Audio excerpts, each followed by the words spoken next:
Sí, hola, ¿qué tal? ¿Estamos? Buenas tardes. Quisiera saber si me están escuchando bien porque he tenido problemas con el audio.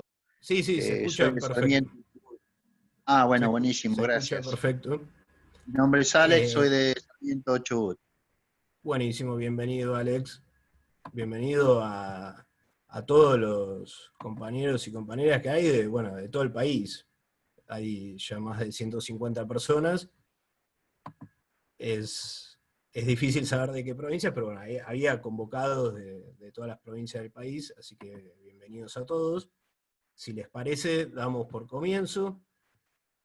Arrancaría Raúl Estebani, ingeniero agrónomo, referente de Tribuna Ambiental. Así que Raúl,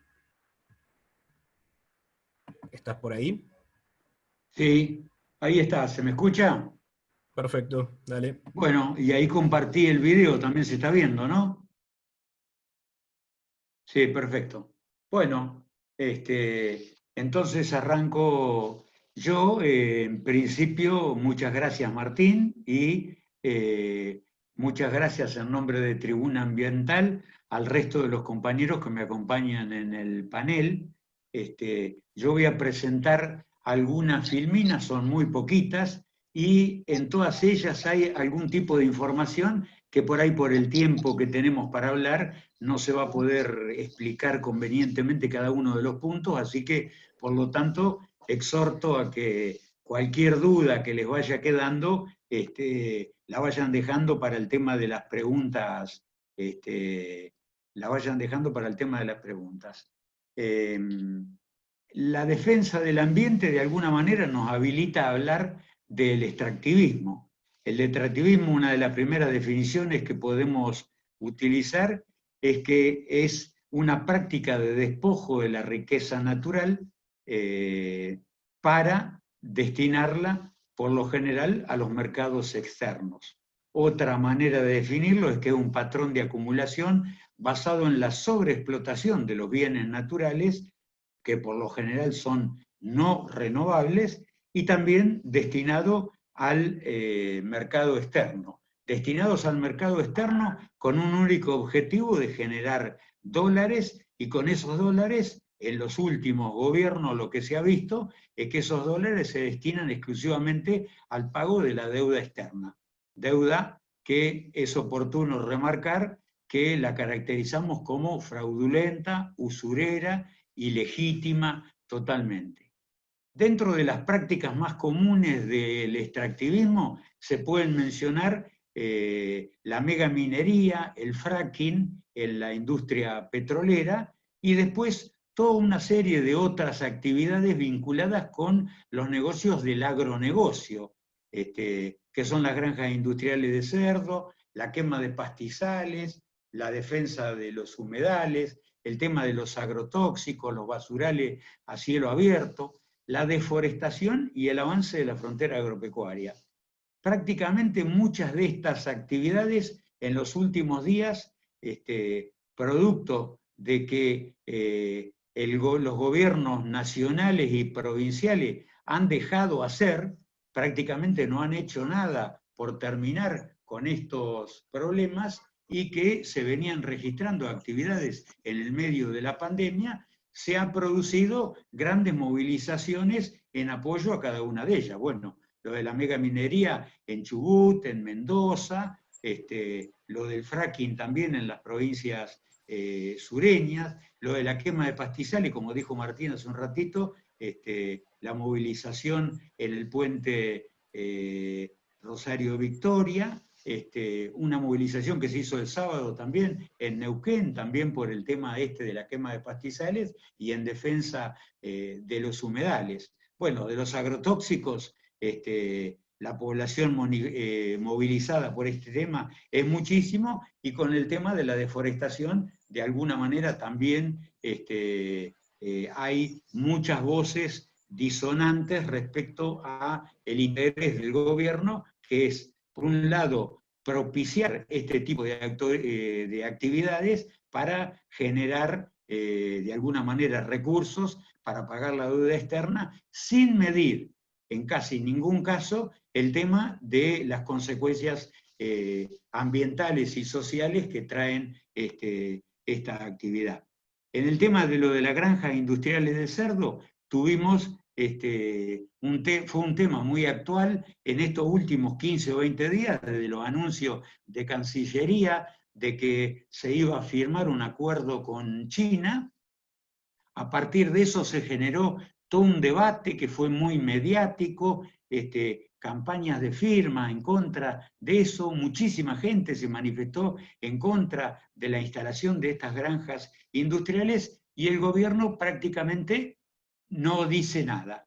Es decir, si bien de entrada largó la idea de la firma de ese convenio con China, después cuando empezó la cosa a moverse, prácticamente se borró por completo.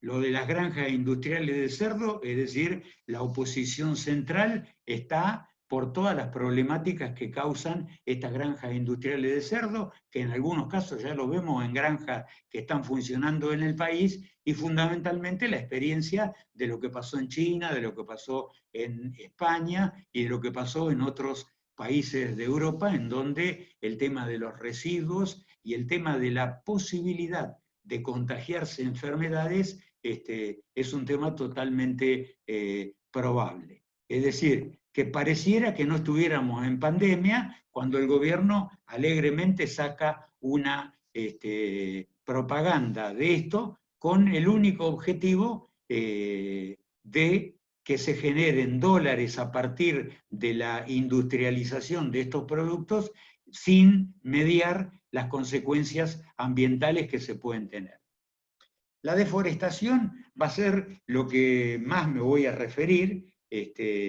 La deforestación en Argentina tiene muchísimos años, prácticamente desde la época de la colonia, es que se vienen produciendo deforestaciones en el país, y durante el periodo de la pandemia esta situación no ha mermado. Prácticamente en la región chaqueña se habla de alrededor de 30.000 hectáreas que se han deforestado en plena pandemia.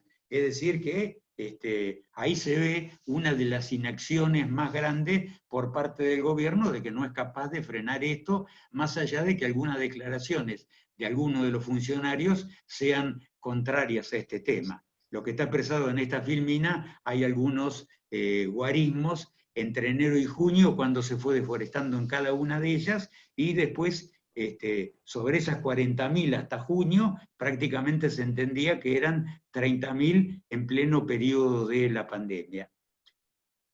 Así como dije que tenía muchos años la deforestación en Argentina, prácticamente en los últimos 100 años se ejemplifica en tres grandes puntos, en tres grandes momentos que se ha producido esta deforestación. Las referencias, en función del poco tiempo que tenemos, van a ser al último periodo, es decir, los últimos 30 años, de 1990 hasta la actualidad, que se lo denomina agriculturización, en donde desde 1990 hasta la actualidad se han perdido 7 millones de hectáreas.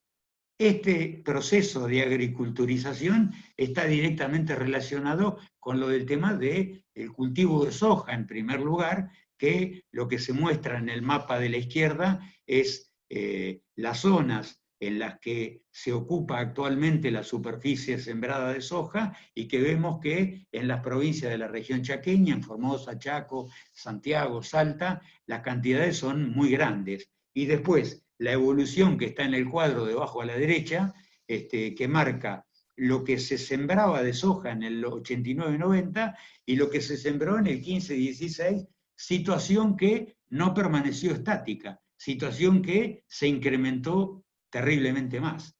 Entonces vemos que en el Chaco de 68.000 hectáreas se pasó a 550, en Santiago del Estero de 70.000 hectáreas se pasó a 980.000 hectáreas, es decir, una situación terrible. Hoy este tema no es exclusivo de la soja, porque buena parte de la deforestación que se registra en esta zona tiene un destino ganadero también. A partir del 2007 tenemos sancionada la ley de presupuestos mínimos para la protección de los bosques nativos. A partir del 2017 fue que se sancionó. Se tardó 2 años, se discutió durante 2 años para que saliera la ley. ¿Quiénes eran las provincias que en el Senado fundamentalmente se oponían a la sanción de esta ley? Precisamente las provincias más deforestadoras, que son las provincias de la región chaqueña, en donde se concentra prácticamente el 85% de la deforestación que se produce en el país. En el gobierno de Cristina, del 2007 que se sancionó, se tardó 2 años, hasta noviembre del 2009, para reglamentar la ley. 2 años para reglamentar la ley. Es decir, que de alguna manera estaba respondiendo a las presiones de los gobiernos provinciales de que no les interesaba de que existiera esa ley. Tanto en el 2007 como en el 2008 como en el 2009, los que les interesen pueden googlear en las páginas de Prensa Obrera artículos sobre el tema de la ley de bosque que fuimos escribiendo en esa oportunidad, en donde manifestábamos un escepticismo total respecto a de que esta ley, por quien la manejaba, de alguna manera tuviera alguna incidencia sobre el freno de las deforestaciones.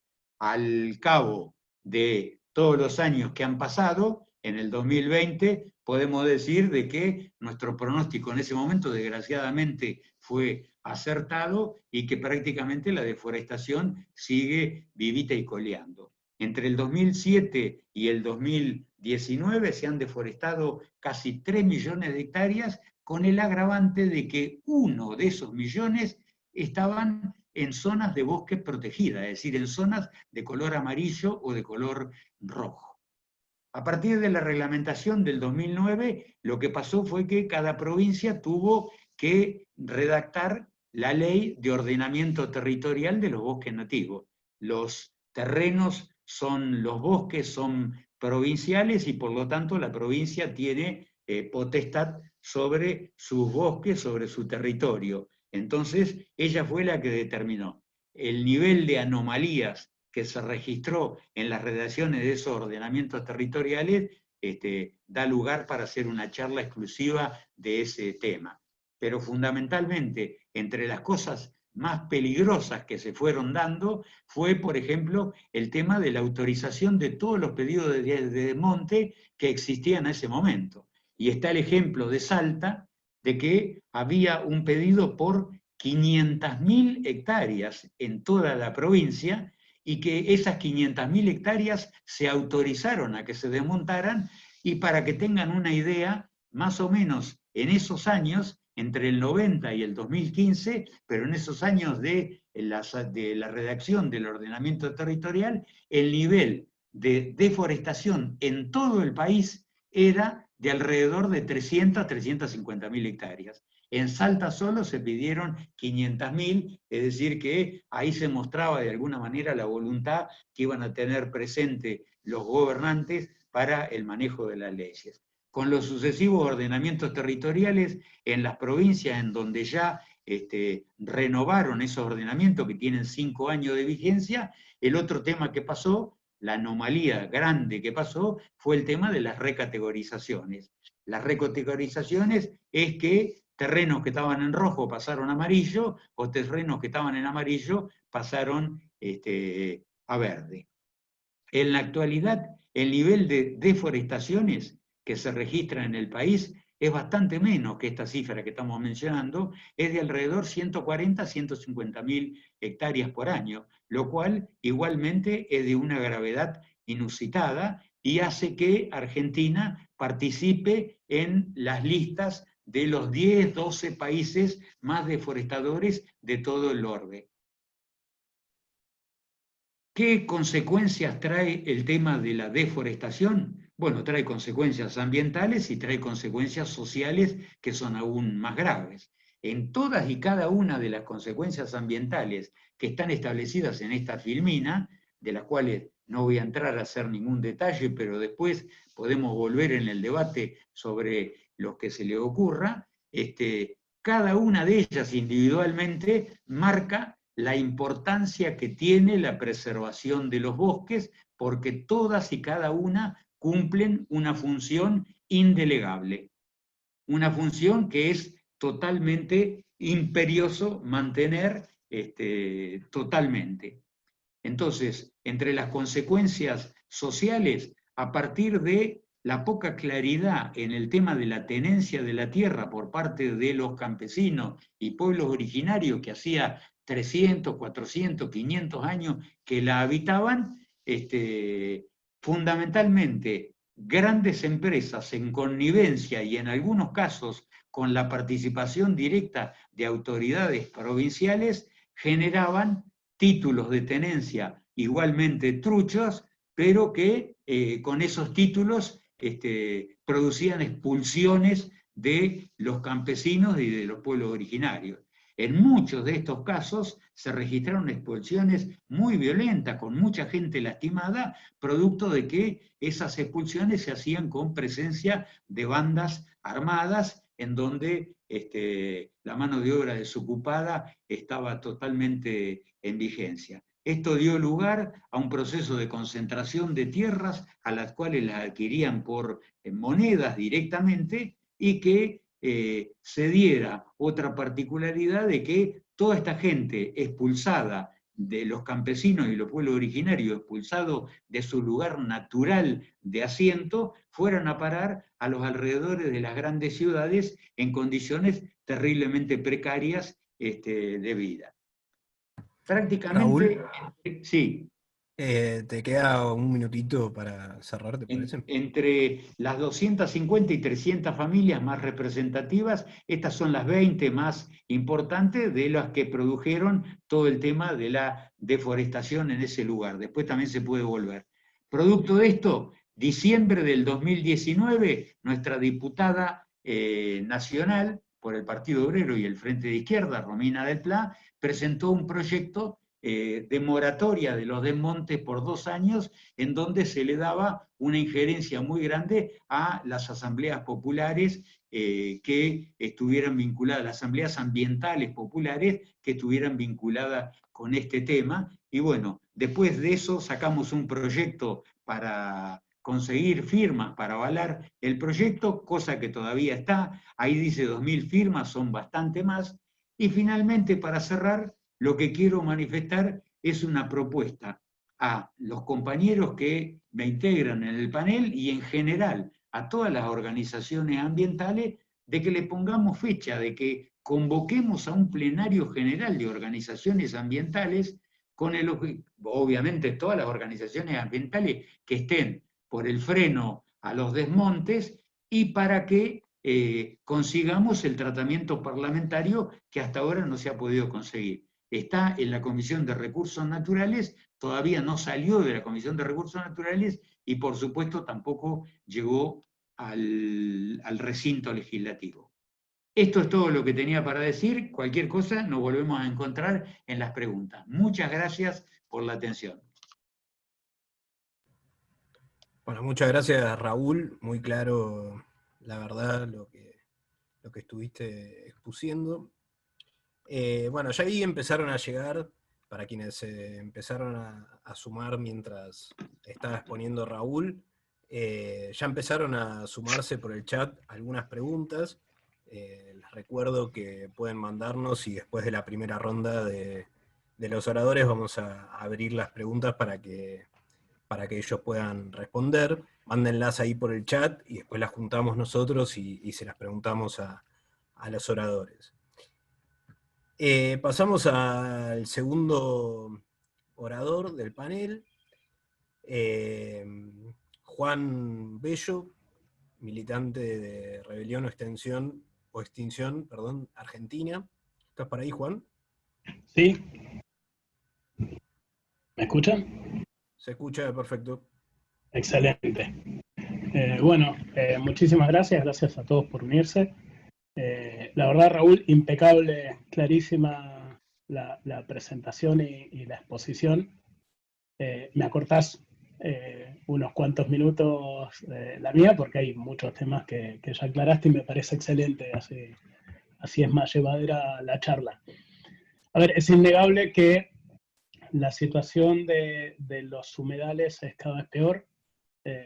en el país, depende de quién mida, hay cerca de un 20% del territorio que puede ser considerado humedal, y obviamente esto depende del trabajo de ordenamiento, relevamiento y ordenamiento de la información sobre humedales en el territorio, pero para que se den una idea, son entre 400.000 y 600.000 kilómetros cuadrados.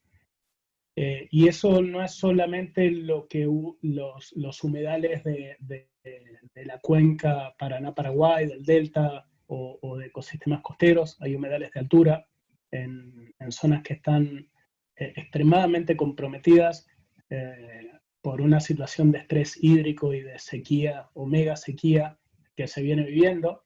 Los salares de altura en la provincia de Jujuy, por ejemplo, están sufriendo estrés hídrico.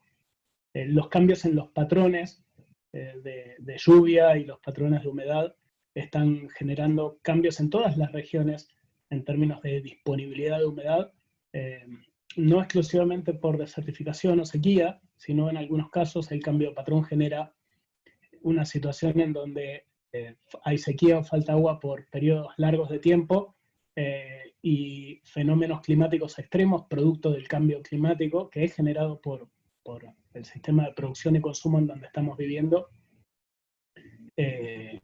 genera que caiga todo el agua de golpe y vienen las inundaciones. Estos efectos que vemos, la combinación o la recurrencia de patrones de sequía e inundación, son fenómenos que se están repitiendo en todo el mundo con muchísimo mayor frecuencia en estos últimos años, acompañando la curva de crecimiento de las temperaturas medias de la superficie terrestre. Hay un informe de IPCC del año 2018 que mostraba que nos quedan mucho menos de 10 años para lograr llegar a netear a cero las emisiones de gases de efecto invernadero que se miden en dióxido de carbono equivalente. Y en la medida que vamos avanzando, ese tiempo se va acortando. El informe de 2018 de IPCC mostraba que esta situación nos dejaba mucho menos de 10 años. Un año más tarde, el secretario general de las Naciones Unidas mostró una actualización de ese informe en donde se mostraba que ese horizonte de tiempo se acortaba. Desde Rebelión a Extinción es el capítulo argentino de un movimiento global, desobediente, fundamentalmente basado en la convicción de que es necesario un enfoque mucho más agresivo desde el punto de vista del ambientalismo mucho más aguerrido, mejor dicho, pacífico siempre, pero con fuerza, para lograr un cambio sistémico profundo.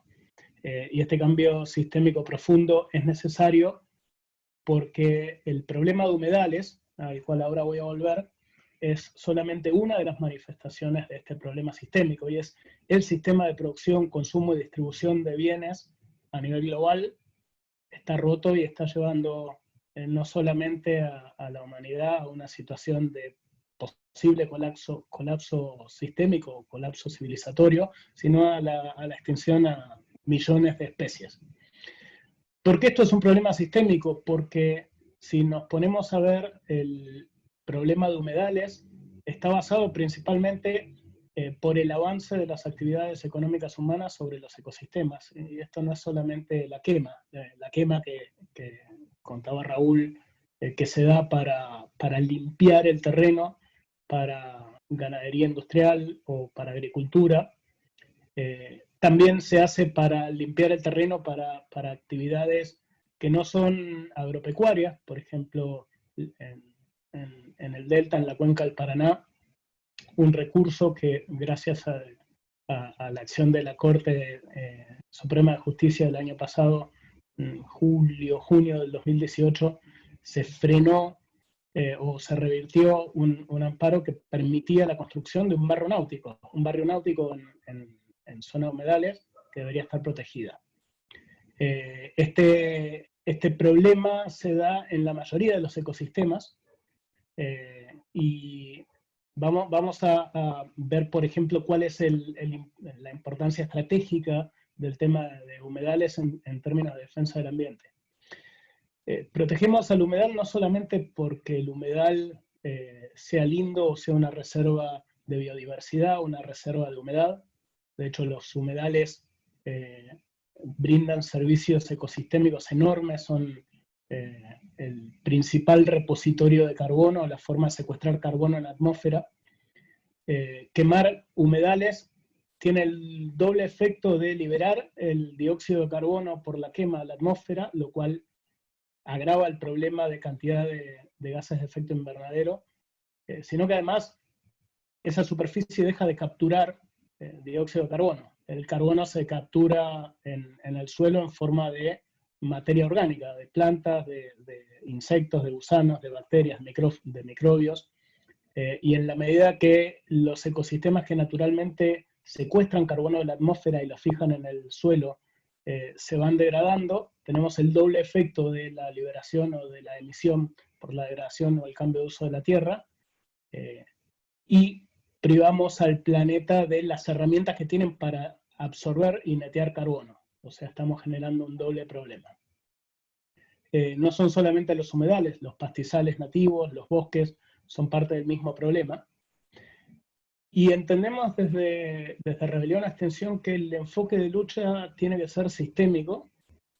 Tenemos que abroquelar, aglutinar las luchas, y ahí estoy 100% de acuerdo con Raúl, que tenemos que definir un momento en donde toda la sociedad actúe en bloque, nos unamos para exigir al gobierno una ley de protección de los humedales.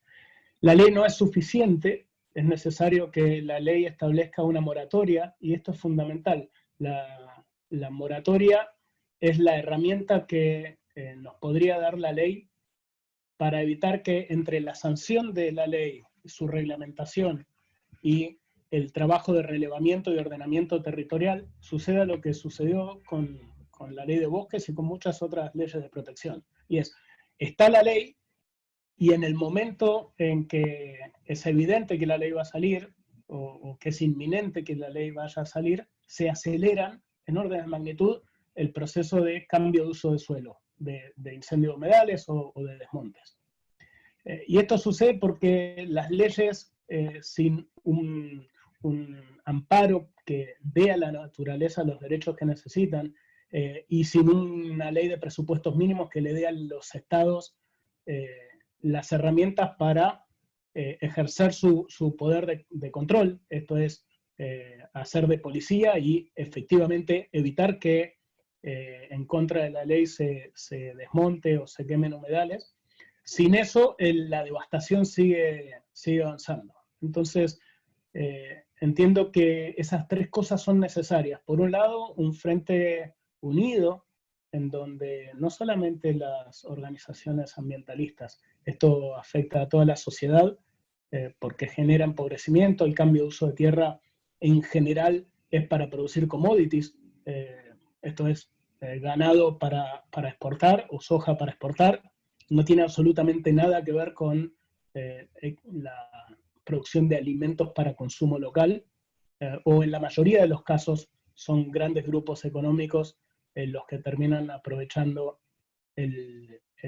la riqueza o los recursos que se extraen de la naturaleza. Entonces, el Frente Unido con todas las organizaciones es necesario. Es necesaria la ley de humedales en forma urgente, pero que contenga además una cláusula que establezca una moratoria inmediata y totalmente rígida, y es, a partir de este momento no se puede cambiar el uso de tierra independientemente de que se haya terminado o no terminado el ordenamiento territorial.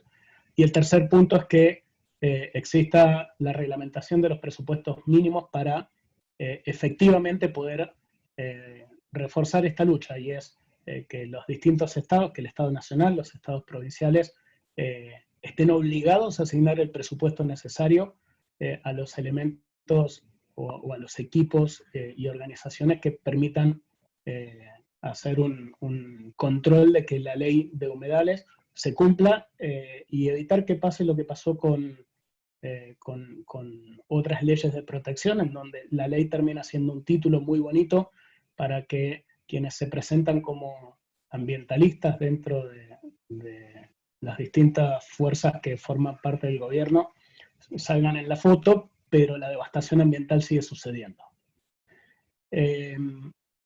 Fundamentalmente nuestro enfoque es ese.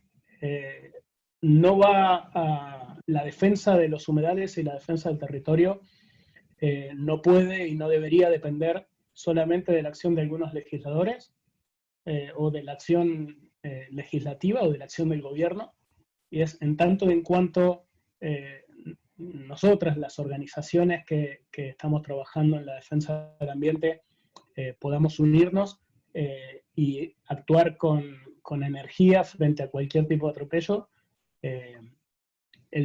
La protección de los humedales y de los bosques y de los glaciares y de los pastizales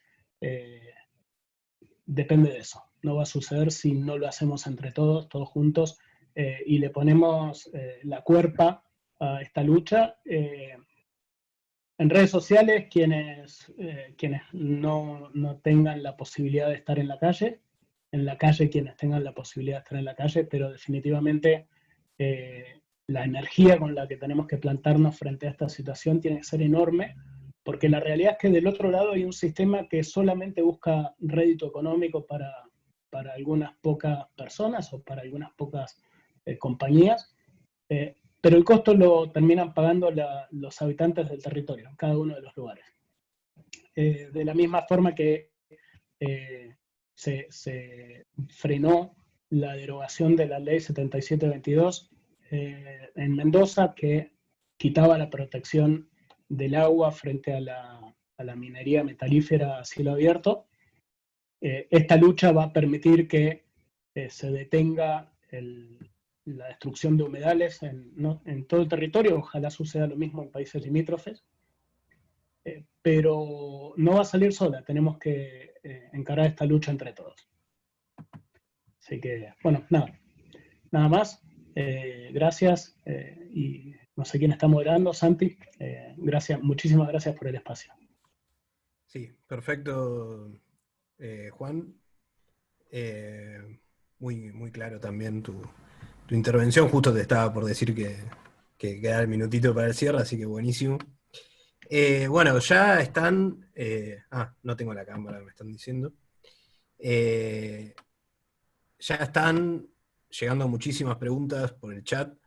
Estamos compaginándolas porque hay varias que van en el mismo sentido, para reunirlas para después y armar una ronda de preguntas, así que sigan mandando ahí por el chat. Les pido de vuelta, por favor, mantener los micrófonos apagados para que la grabación salga bien, sobre todo de las intervenciones de los panelistas. Así que, bueno, vamos con el siguiente orador, otro Juan, el segundo Juan, Juan Esteche, militante de Timón Verde dentro de Alianza por el Clima. Juan, ¿estás por ahí? Hola, ahí estoy. ¿Me escuchan bien? ¿Sale bien el sonido? Perfecto. Bueno, primero, muchísimas gracias, Tribuna Ambiental, por esta invitación, por dejarnos formar parte de esta charla, debate. También un fuerte abrazo y saludo a los compañeros y compañeras que me acompañan en esta charla, y a todos los aquí presentes también. Voy a focalizar en 6 puntos que traté de ordenar, y más que nada voy a complementar la buena información que ya nos dieron Raúl y Juan. Entonces trataré de no ser repetitivo en cosas que ya son muy evidentes y tienen que ver con todo el daño ambiental y social que implica todo este tipo de políticas.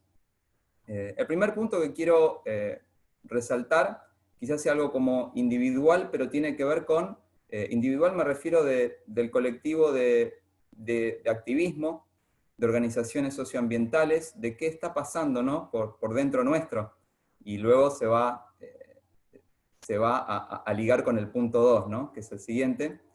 ¿Y qué es lo que está atravesando por nosotros, ¿no? Me refiero al sentimiento, a cómo está nuestro ánimo. Muchos de nosotros nosotros y nosotras, estamos tristes, con angustia, sentimos rabia, enojo, a veces estamos en una situación como abrumados, y realmente sentimos impotencia. Impotencia porque hacemos todo lo que está a nuestro alcance y no alcanza. Pero todo esto no significa que estemos menos fuertes, que estemos debilitados, que vamos a bajar los brazos, no, en absoluto, porque un activista lo último que hace es bajar los brazos, y vamos a seguir así hasta el final, hasta lograr justicia social y ambiental, que es lo mismo. Luego, como para hacer un breve resumen de lo que creemos desde Alianza por el Clima, y es un honor estar hablando en representación de esta coalición de casi 40 organizaciones socioambientales, es que hablar de industrialización animal, estamos hablando el hecho claro de estas megagranjas industriales, ¿no?, porcinas, son literalmente fábricas de animales, fábricas del horror. Es hablar también de la extensión de la frontera agropecuaria, es hablar, todo esto es hablar de agronegocio, es hablar de desmontes, pérdida de bosques nativos, es hablar de agrotóxicos, venenos, es hablar de soja, maíz transgénicos que alimentan ese ganado, pérdida de biodiversidad, es hablar de la quema de humedales.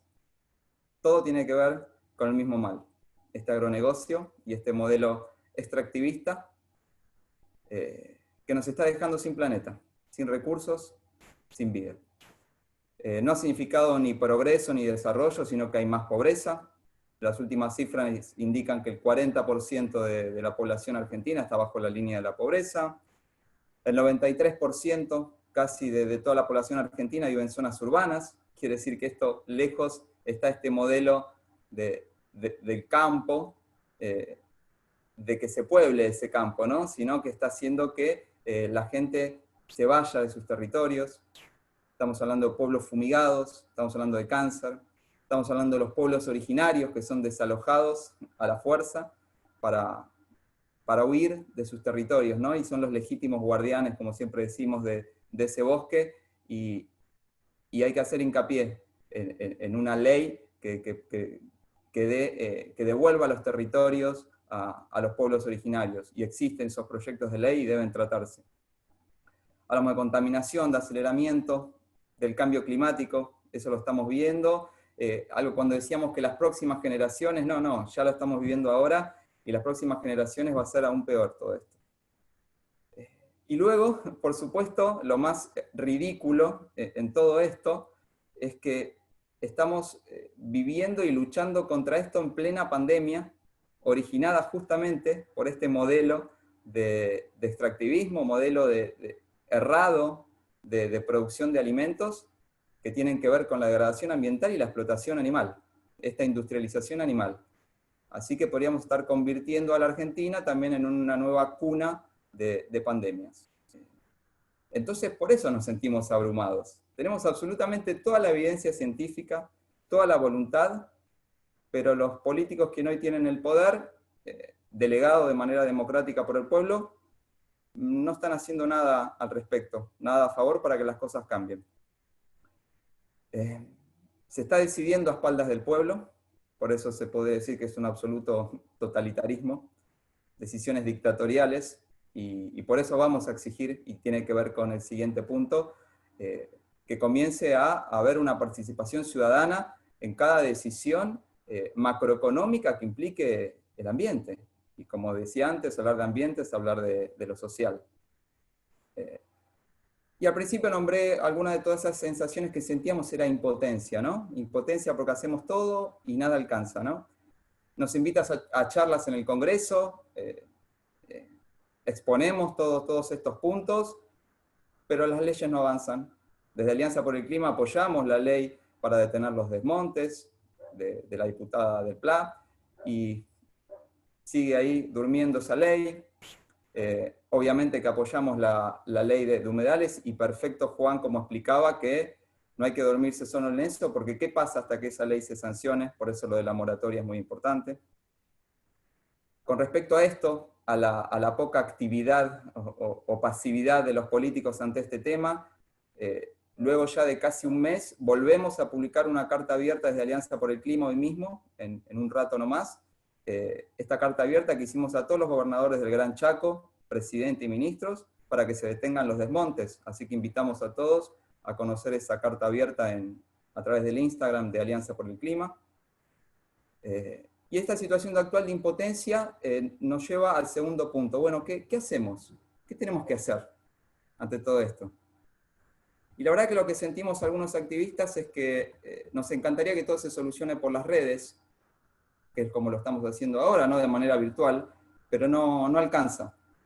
Y algo que vamos a llevar a debate por asamblea en la Alianza por el Clima es la necesidad de quizás tener que salir a las calles. Y veremos de qué manera. Si no es como Alianza por el Clima, quizás sean organizaciones de manera independiente, pero nos están obligando a salir. Justamente una cuarentena que quisiéramos respetar, porque esto no somos anti-cuarentena lo más mínimo, pero esta cuarentena está generada justamente por una pandemia que tiene raíz en este tipo de modelo extractivista, de industrialización animal, de agronegocio. Entonces necesitamos frenar de alguna manera lo que se está firmando. Los acuerdos que está firmando, por ejemplo, ahora el Congreso Agroindustrial Argentino, es un acuerdo que va a devastar todos nuestros bosques en pocos años, es seguir invirtiendo, apostando a la carne como el futuro, a la soja y al maíz transgénico como el futuro, cuando la ciencia va por otro lado, la ciencia del bien, ¿no? Porque hay mucha ciencia comprada, pero la del bien indica que la solución está en la proteína vegetal y no en la proteína animal. Pero bueno, el gobierno, las decisiones de este gobierno siguen yendo para atrás y siguen hundiéndonos más en este abismo. Entonces, ¿qué hacemos? Y necesitamos quizás hacer algo que no quisiéramos hacer, que es salir a la calle. ¿Pero por qué? Justamente para prevenir futuras pandemias y para que todo esto se agrave. Como les decía, esto es tiende a ser una opinión personal porque todo esto se debe decir en asambleas de Alianza por el Clima y algunas organizaciones adhieran y otras no, y se trata un poco de lo que hablaba Juan, de esta desobediencia civil, pacífica, pero de alguna manera el pueblo tiene que hacerse oír. Y aquí está uno de los grandes problemas. La población, la sociedad, no está enterada de lo que está pasando. No hay suficiente información. Los medios no explican las cosas tan claras como las explicó Raúl, como las explica Juan, como las intento explicar yo, y esto no se sabe. Y ahí está nuestra tarea, de informar, de activar, de que nos unamos, de que sea un frente realmente fuerte, potente, y que digamos, basta, no queremos este modelo de país, y justamente abogar por la participación ciudadana en todo este tipo de toma de decisiones. ¿Qué hago yo como activista? Y lo que hacen muchas personas también, ¿no? En esto de informar. Y si me preguntan, Juan, ¿qué hiciste el fin de semana pasado? Que estuvo lindo, estuviste tomando mates o comiendo bizcochitos. Y yo les digo, no, estuve pegando carteles, y quiero mostrarlo acá porque para que vean que esto es una realidad. No nos queda otra cosa que informar. Y muestro esto para motivar a las personas. Porque si nosotros nos dormimos, nos duermen. Es así. No queda otra. No queda otra. No pierdan un segundo para informar, para activar, para concientizar. Porque el único que puede torcer esta pulseada que estamos perdiendo es el pueblo, es la opinión pública. Y hay que ganar desde ese lado. Como en Mendoza, el pueblo salió a la calle y defendió su agua, a nosotros no nos va a quedar otra salida que hacer algo parecido, pero claro, estamos en contexto de cuarentena, encerrados. Pero si el pueblo no salía a las calles, la solución no iba a llegar. Luego, tercer punto, las falsas promesas que promete este modelo o estos acuerdos, ¿no? de extractivismo, agroindustrial, del crecimiento de la nación, de la ruralización. Ruralización significa que las personas vuelvan al campo, pero no, esa no es la ruralización que queremos, o sea, no se trata de que la gente vuelva al campo para trabajar en fábricas de animales, en fábricas del horror, sino que vuelva al campo para trabajar la tierra, para producir alimentos saludables, dignos, amigables con el ecosistema.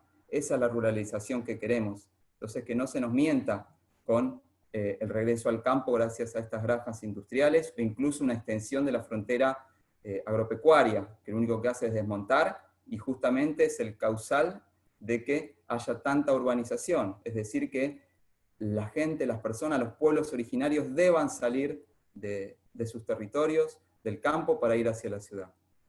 Y vuelvo a repetir, mientras nos quedamos en casa, la Argentina se está prendiendo fuego. Cuarto punto. Bueno, esto es algo obvio, y es que el agronegocio no tiene en cuenta los colectivos de trabajadores, trabajadoras agroecológicos, e incluso ellos mismos lo declaran en estos proyectos y acuerdos de industrialización animal. Dice, primero trabajaremos con el sector grande, y después vemos qué hacemos con las pymes. Encima lo declaran abiertamente. O sea, esto no es beneficio para los campesinos, no es beneficio para aquellos que no sean grandes terratenientes, ni formen parte, ni tengan acciones en las megacorporaciones que dominan el planeta y la industria de los alimentos. Entonces el modelo de desarrollo sostenible que buscamos es un cambio, una transición a un modelo de producción agroecológica basado en lo vegetal. Esa es la verdadera ruralización. Y algo importante que pocos mencionan, y hay que tener mucho en cuenta, es que no nos dejemos encandilar por los beneficios reales, ¿no?, de la agroecología y la soberanía alimentaria. ¿A qué voy con esto? La naturaleza, cuando realmente la usamos de manera correcta, es muy generosa para con la especie humana a la hora de generar alimentos. ¿Y qué ocurre? En poco territorio, en poco espacio, podemos producir muchísimos alimentos agroecológicos que alimentarían a cada uno de los argentinos y argentinas. Esto es real, esto es matemática, como 1 más 1 es 2. En poco espacio se puede producir muchísimo alimento de origen vegetal que va a nutrir a todos los argentinos y argentinas. Lograríamos la soberanía alimentaria, lograríamos una salud óptima, pero podrían seguir los desmontes. Entonces hay que atacar dos frentes. Uno es la producción agroecológica, y la otra es la manera de detener los desmontes y el agronegocio, que va a seguir devastando nuestros bosques y nos deja sin futuro. Juan, un minutito para el cierre, ¿te parece? Muy bien. Y por último, el sexto punto que quería hablar, que es importantísimo traer a la mesa de debate el tema de la explotación animal, ¿no? Sabemos que es innecesaria, ¿no? Y es lo que sus peores consecuencias las estamos padeciendo desde una visión antropocentrista, ¿no? Pero quizás lo primero que lo padecen son los animales, este mal uso que hacemos de la naturaleza. Uso y abuso. Entonces quisiera que nos preguntemos cuál es nuestra relación con las demás especies animales. Vamos a seguir viéndolas como objetos, cosas, recursos, productos. Hay pruebas científicas suficientes de la sintiencia de estos animales y de que su uso y abuso es totalmente innecesario. Obviamente esto no es un tema que se resuelve luego de esta charla, pero que es hora de que empecemos a traer a la mesa del debate a los animales no humanos, ¿no? Y deberemos comenzar a familiarizarnos con términos como especismo y antiespecismo. El especismo es la discriminación que hace la especie humana por sobre las demás especies de manera arbitraria, creyéndose superior. Eso es el especismo. Entonces estamos convencidos que llegará el día en que los demás animales los podamos considerar personas no humanas, sujetos de derecho, como también así se quiere considerar al río Paraná, ¿no? Pero bueno, para que esto ocurra, el debate debe comenzar ahora, por eso es imperioso traerlo a la mesa del debate, y para que se instale en la comunidad moral. La naturaleza nos da pruebas sobradas muy elocuentes para entender que ha sido un error esta explotación, y estamos pagando el precio, y muy caro, por nuestro mal accionar. Por último, para el nuevo ecologismo, ambientalismo, o como quieran llamarle, la justicia ambiental, social y animal es un todo inseparable. O sea que si una falla, las demás también van a estar fallando indefectiblemente. Así que muchas gracias y los invito a todos y todas a la acción, a que no se queden cruzados y cruzadas de brazos porque no podemos perder esta batalla. Fuerza. Gracias. Muchas gracias, Juan. Muy interesante lo que planteás. Obviamente ya cuentan con Tribuna Ambiental y el Partido Obrero para salir a las calles a luchar en defensa del ambiente, como lo hemos hecho siempre hace décadas. Bueno, y por último, si les parece, les vuelvo a recordar, ya están llegando una cantidad increíble de preguntas. Estamos viendo cómo ordenar todo eso. Pero pasamos a la última oradora del panel, Carla Deiana, dirigente del Partido Obrero de Santa Fe, que, bueno, allá sí están en la calle luchando. Carla, ¿andás por ahí? Sí, ¿cómo están? Buenas tardes, compañeros, compañeras y compañeres. Efectivamente, nosotros venimos del cuarto corte del puente Rosario Victoria. La última movilización fuimos 5.000 personas diciendo basta de quemas. Estamos en una situación de catástrofe ambiental, en Rosario, en Santa Fe Capital, en Entre Ríos, en Provincia de Buenos Aires, y realmente lo que vemos es que esta situación de destrucción de un ambiente que es un humedal, que es una lucha también que se reconozca ese ambiente como humedal, porque efectivamente está en discusión eso, que tiene que ver con cómo se habilita o no se habilita la explotación de esas tierras, bueno, ha venido a agravar la crisis de la pandemia. Yo creo que esto es importante que lo tengamos presente, porque una enfermedad que afecta a las vías respiratorias y que, bueno, ha golpeado y dislocado aún más fuertemente una economía mundial en crisis, un capitalismo en crisis, bueno, ha tenido que también afrontar una serie de enfermedades respiratorias, y cada día se conocen más enfermedades resultado de la quema de pastizales, de los humedales y del humo. En el día de hoy, por ejemplo, se conoció que genera graves enfermedades oculares. El humo que se está quemando, estamos en una situación de ambiente súper tóxico, todos los días se va actualizando el registro de toxicidad del ambiente acá en Rosario y en Santa Fe, de tal forma que estamos atravesando una crisis sobre otra crisis. Realmente, bueno, creo que si no fuese por la movilización popular, ambiental, de los partidos de izquierda, de la juventud, de los trabajadores, esto ni siquiera se estaría discutiendo. Yo en esto quiero ser muy clara, esta catástrofe ambiental la amparan los gobiernos. Perotti le echó la culpa a Bordet, Bordet le echó la culpa a Perotti, y los dos son gobiernos del Frente de Todos, es decir, forman parte del gobierno de Alberto Fernández. Lo mismo ha hecho el intendente de la ciudad de Rosario, Pablo Hafkin, y todos han adoptado la misma estrategia. Yo acá me siento muy contenida con lo que dijeron los compañeros, que es buscar recursos para parecer que hacen algo sin hacer nada de verdad. Entonces son todas presentaciones judiciales. Realmente, si ustedes se fijan, el gobierno de Entre Ríos presenta judicialmente demandas contra el gobierno de Santa Fe y viceversa, en juzgados que por otra parte están semi-paralizados por toda la cuestión de la cuarentena, y mientras tanto hoy 4 densas columnas de humo subían por las islas del Delta del Paraná para todas las personas que caminaban por la costanera de acá de Rosario. Es decir, los focos son incontenibles, se calcula que ya han quemado 90.000 hectáreas de las islas del Delta del Paraná, en un momento eso equivalía a 3 ciudades de Rosario. Hay que ver, digamos, cómo evoluciona todo esto, pero no pinta bien. Realmente, bueno, están actuando brigadistas, bomberos, algunos equipos, hay cada día más bomberos lastimados, más brigadistas lastimados.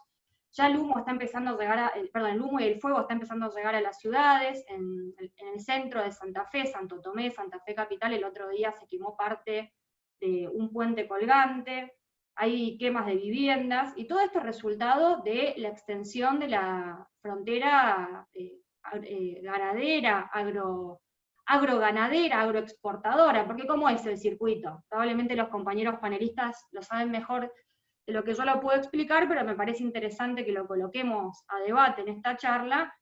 Los terratenientes, los propietarios de los pools de siembra, corren la frontera agrícola, es decir, ganan terreno en continente para plantar más soja, más maíz y demás, que como se dijo acá, es mayormente transgénico, y una parte del ganado lo ponen en las islas del Delta del Paraná, que se dice que tiene mejor rendimiento los pastizales de ahí, por lo tanto las vacas engordan mejor, todo eso va a parar a mercado de exportación, es decir, se está produciendo todo un circuito de explotación capitalista en función de aumentar el lucro de estos sectores. Uno de los responsables de las quemas es un tal Aranda, que seguramente ustedes lo recuerdan, es una persona que se encargó de inundar Corrientes, o intentó inundar Corrientes para desenvolver los arrozales en esa provincia, y es uno de los socios del Grupo Clarín.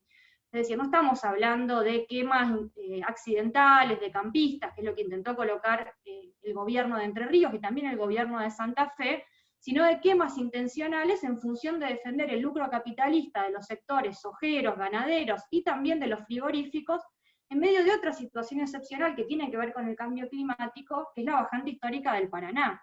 Acá los compañeros lo colocaron en sus diferentes intervenciones.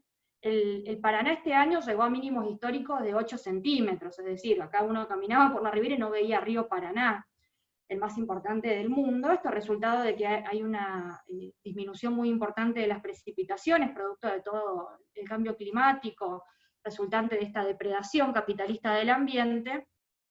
Y en medio de esta bajante del Paraná, ¿qué hicieron los ganaderos, los sojeros? Adelantaron las quemas, que son prácticas recurrentes, que ya han generado crisis ambientales en el pasado. En el 2008 también se produjo una crisis parecida a la de ahora. Empezaron con las quemas anticipadamente, pero en un cuadro de sequía y de bajante del Paraná, todo esto se fue retroalimentando y estamos en este cuadro donde ya nadie sabe bien cuántos focos ígneos hay, algunos hablan de 4.000, otros de 5.000, otros de 2.000.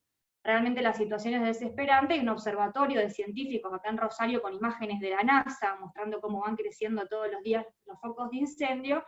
Y bueno, vemos cómo los gobiernos toman medidas para patear la pelota para adelante. Y en este punto yo quiero hacer una polémica de alguna manera con el tema de la ley de humedales, que obviamente es la gran bandera del movimiento de lucha de aquí, porque efectivamente hace falta una ley o un ordenamiento que permita racionalizar el uso de nuestros recursos ambientales y tener un metabolismo con la naturaleza de otra manera, de otra naturaleza, porque así como estamos, esto no va para ningún lado. Esta crisis sistémica, esta crisis del capitalismo de la que hablaba Juan, nosotros la vemos totalmente, en función de la depredación del ambiente, pero también de la fuerza de trabajo, de la mayoría laboriosa de nuestro país y del mundo. Y yo hice un trabajo comparativo de los proyectos que se presentaron. Hay tres proyectos, uno de Esteves Boero, del Partido Socialista, un partido sojero, que acá ha favorecido la especulación inmobiliaria, la expulsión de trabajadores, la extensión de la soja en Santa Fe y en Rosario. Otro proyecto presentado por Leonardo Grosso, que es el titular de la Comisión de Ambiente, vamos a resumir, de diputados, y otro proyecto de Graciela Camaño de Consenso Federal. Cuando uno empieza a ver, digamos, los antecedentes políticos de quienes presentan estos proyectos, nos damos cuenta que son todas fuerzas favorables al fracking, son todas fuerzas favorables a la minería a cielo abierto, son todas fuerzas favorables del barril criollo para defender los negocios de todos estos pulpos contaminantes, que como bien se dijo acá, no han garantizado los puestos de trabajo ni la ampliación productiva de ninguna provincia.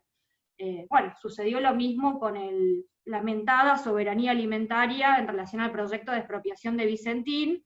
Finalmente el presidente ni intervino, ni expropió, hay 7.000 puestos de trabajo que están en duda, y por supuesto la soberanía alimentaria, bien gracias, sigue en manos de Dreyfus, de Cargill, de Globocopatel, la aceitera general de ESA, es decir, de todos pulpos agroexportadores que hacen enormes ganancias explotando impunemente los ríos, los suelos, contaminando y aparte hambreando a los pueblos de todo el país. Bueno, estos proyectos tienen muchos aspectos que yo creo que nosotros tenemos que pensar, porque se parece mucho a la ley de bosques. Todas parten de la idea de armar un inventario nacional. El proyecto de Grosso plantea 5 años para armar ese inventario, el de Camaño plantea 3, y el de Esteves Boero plantea 5 también, con lo cual el problema de prohibir de forma inmediata que se siga quemando creo que es un tema vital. Esta moratoria que planteaba Juan en su intervención, creo que es un tema importantísimo, porque de aquí a que se produzca un inventario no van a quedar islas para proteger, por lo menos acá en el Paraná. Tenemos que tomar una medida de prohibición de la explotación ganadera, terrateniente y de cualquier explotación, como los proyectos inmobiliarios. Ustedes no sé si saben, pero se está hablando bueno, Juan también hizo referencia a un proyecto de Entre Ríos, en Gualeguaychú, pero acá en Rosario se está hablando que vendría un grupo inmobiliario brasilero a armar un mega proyecto turístico del lado de digamos, las islas son de Entre Ríos, pero a la altura de Rosario, y bueno, también esto implicaría, por supuesto, una alteración absoluta de los humedales en función de hacer rellenados, estructuras, y poder construir, digamos, proyectos inmobiliarios de tipo capitalistas. El segundo aspecto que plantean las leyes, que también creo que hay que considerarlo, son las autoridades de aplicación. En todos los casos son consejos federales con un representante de cada ministerio. Es decir, va a estar el ministro de Minería, el ministro de Agricultura, el ministro de Economía, hasta el ministro de Seguridad. Y realmente poner al lobo a cuidar a las gallinas. Hablando rápidamente, porque tengo poco tiempo, que los ministros, que son todos lobistas del poder minero, del poder sojero, del FMI, digamos, de los acreedores internacionales de la deuda, sean los encargados de poner en pie este control de este Consejo Federal de Seguimiento de los Humedales. Yo creo que también es otro aspecto muy controvertido que nosotros tenemos que considerar a la hora de pensar una ley que verdaderamente proteja a los humedales. Bueno, el tema del ordenamiento territorial coloca la misma problemática de la ley de bosques. Primero es a largo plazo, se establecen entre 2 y 5 años, en eso van cambiando los proyectos, pero están a cargo de este tipo de organismos, es decir, hay consejos consultivos de organizaciones ambientales, de organizaciones científicas, pero esas intervenciones pasan más por la cooptación que por realmente tomar en consideración la lucha que existe en defensa del ambiente de toda una parte del pueblo trabajador de nuestro país y del mundo. Y bueno, a raíz de todo esto también el presupuesto que establece cómo armar todo este inventario, este ordenamiento, etcétera, va del 0,3 al 0,5% del PBI, que es el proyecto más beneficioso de tamaño. Para que ustedes tengan un contraste, la partida de deuda externa del presupuesto de nuestro país este año es del 8,8%, 0,3 para los humedales, 8,8% para BlackRock, que es dueño de minas, 8,8% para los tenedores de la deuda tipo Vicentín, 8,8% para quienes han saqueado y promueven la primarización y la explotación retardataria de los países semicoloniales, dependientes como el nuestro, en función de la deuda externa. Yo creo que tenemos que enfocar bien el tema de la ley de humedales para reclamar que haya una ley en los términos que realmente necesitamos y no en los términos de sacarse el problema de encima, porque sabemos que la clase política apela a distintos tipos de recursos en función de salvar, digamos, la ropa en medio de una crisis, y no de favorecer realmente el cuidado del ambiente, que se contrapone sus orientaciones de clase, sus orientaciones políticas. Yo por eso quiero destacar, y comparto muchísimo lo que se dijo acá, del valor de la acción directa, del valor del frente único de lucha entre los distintos activistas que pelean por la defensa del ambiente, y la importancia de desconfiar de un Estado que realmente, a la hora de desenvolver su verdadera actividad política, ha preservado todos estos intereses. Me parece que en este punto la cuestión de la ley de humedales debe ser profundizada, y bueno, creo que también se puede plantear como esta ley que salió desde la bancada de Romina del Pla, algún tipo de proyecto que contemple otros aspectos. Miren, yo había preparado una intervención diferente, pero como se dijeron muchísimas cosas, me quiero referir a algunos aspectos políticos que creo que son fundamentales. Yo quiero pensar lo siguiente, acá el compañero Juan Esteche planteaba, nos sentimos impotentes, porque hacemos un enorme esfuerzo por sobreponernos a las dificultades que significa enfrentarnos a todas las miserias del capitalismo, y sin embargo vemos cómo nos dan la espalda, cómo los partidos que gobiernan el Estado, los partidos del régimen, utilizan la cuestión ambiental como bandera para una cooptación y no para realmente atender lo que está en el fondo de todo esto. Y creo que en este punto está muy buena la propuesta que se hizo en el inicio, de establecer un plenario nacional de organizaciones de lucha, que nos permita empezar a discutir todo esto, y obviamente tendremos algunos puntos de acuerdo, algunos otros puntos que tendremos que seguir debatiendo, pero bueno, en relación a todo lo que yo escuché acá, me parece que tenemos muchas coincidencias muy profundas al respecto de lo que significa la crisis sistémica. Con esto voy redondeando, porque entiendo que yo estoy más o menos en tiempo. Nosotros hemos levantado la consigna desde Partido Obrero, bueno, desde Tribuna Ambiental, que levantó la huelga climática mundial, que fue: si el capitalismo destruye el planeta, destruyamos el capitalismo.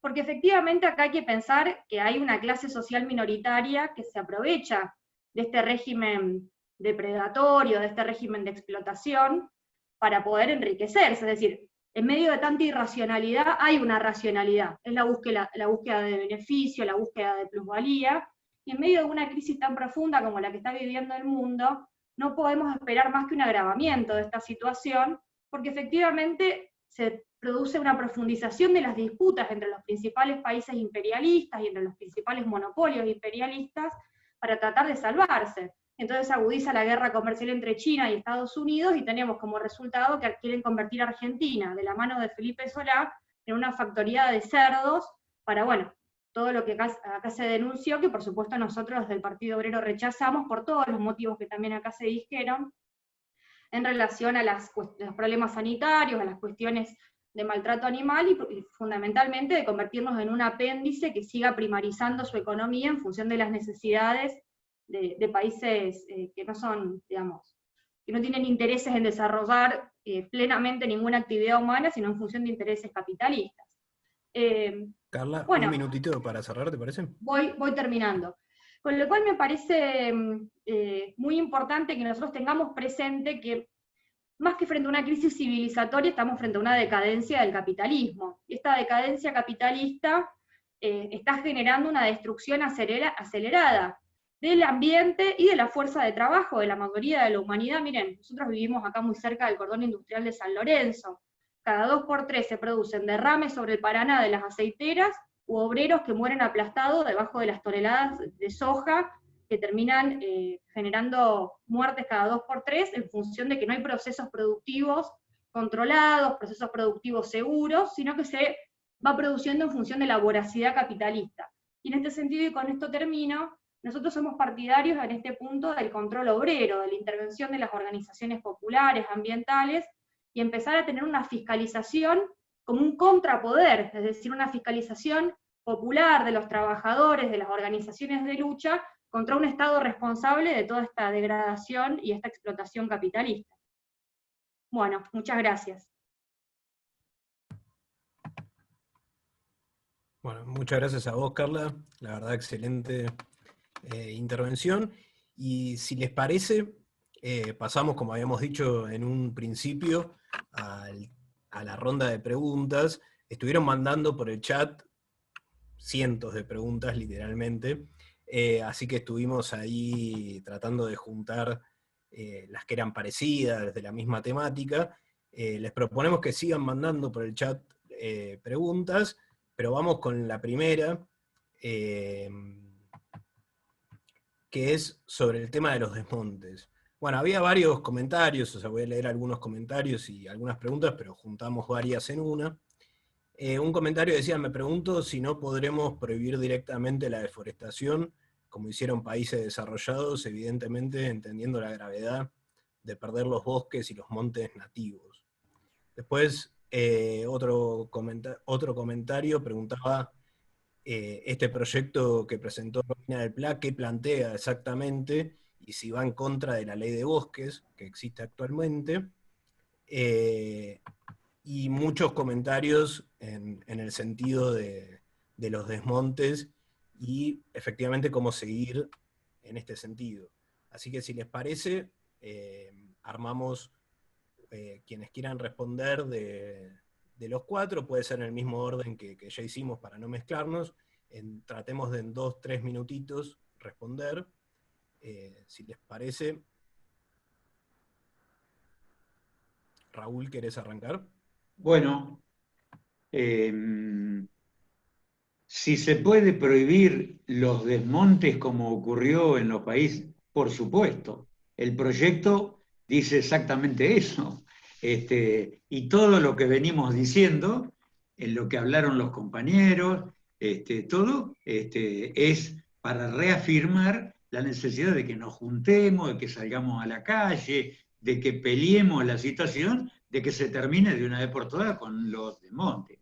El proyecto de Romina no va en contra de lo de la ley de bosque. La ley de bosque se ha manifestado a lo largo de todos los años como inviable para terminar realmente con el tema de la deforestación. Entonces, lo que tenemos que hacer es una medida taxativa que de alguna manera diga, se cortan a partir de hoy, no hay absolutamente ningún pedido de desmonte hecho con anterioridad que corra, se cancelan todas las autorizaciones de desmonte. El proyecto plantea, el proyecto tiene solamente 5 artículos, 4 de texto y 1 de forma. En el primer artículo se plantea la moratoria por 2 años. En el segundo artículo se plantea la necesidad de, si hubiera necesidad de seguir prorrogando eso, es decir, que si no hubieran ya cesado todo el tema de los desmontes, que se aplique por otros 2 años más nuevamente la moratoria. En el tercer artículo se plantea que se tienen que terminar con los desmontes y se tiene que terminar con todas las autorizaciones y recategorizaciones que se hayan implementado, que hay que volver a foja cero en ese tema. Y en el cuarto punto se le da participación a las asambleas populares, fundamentalmente ambientales, de técnicos, de profesionales también, que estén inmiscuidas en el tema y que de alguna manera puedan ejercer un control sobre la eficiencia de el terminar con los desmontes de alguna manera. Pero estas son las situaciones. ¿Y cómo seguir? Hay que seguir batallando porque el proyecto realmente tenga tratamiento, y que no solo que tenga tratamiento, sino que se llegue a aprobar también. Por lo tanto, me parece totalmente pertinente el reclamo de que de alguna manera empecemos por un plenario de organizaciones ambientales que de alguna manera plantee o que nos unifique a todos los que estamos por detrás del cese de los desmontes, en pelear como un solo puño para lograr este punto. Me parece que están contestadas todas las preguntas. No sé si cualquier cosa volvemos sobre el tema. Perfecto, Raúl. Sí, yo creo que estuvo más o menos contestado. Juan, ¿querés contestar esta? Sí, no, contestó absolutamente todo porque hizo mención a los 4 artículos que tienen texto y lo importante es que no contradice a la ley de bosques y son 2 años de suspensión que pueden luego sumarse más para en esos 2 años repensar y ver qué tipo de país queremos. Perfecto. Sí, aclaro esto que decía recién Juan, esos 2 años se pueden postergar con la posibilidad de extenderlos, digamos. Bueno, el otro Juan, ¿querés agregar algo? Sí, a ver, ¿por qué no? Creo que es importante entender esto, y es por qué no salen las leyes y por qué no se ejecutan esas leyes como es debido. Primero, entender que el modelo de democracia representativa que tenemos no necesariamente representa los intereses de las personas o de la población en general, y claramente no representa los intereses de la naturaleza, que debería ser un sujeto de derecho. Ese es uno de los principales problemas. Y el por qué podés decir, ¿se puede prohibir el cambio de uso de tierra? Sí, se puede prohibir el cambio de uso de tierra, pero es necesario que haya un consenso enorme en la población para lograr forzar las medidas necesarias para que esas leyes no sean una entelequia, no sean un título para salir en el diario.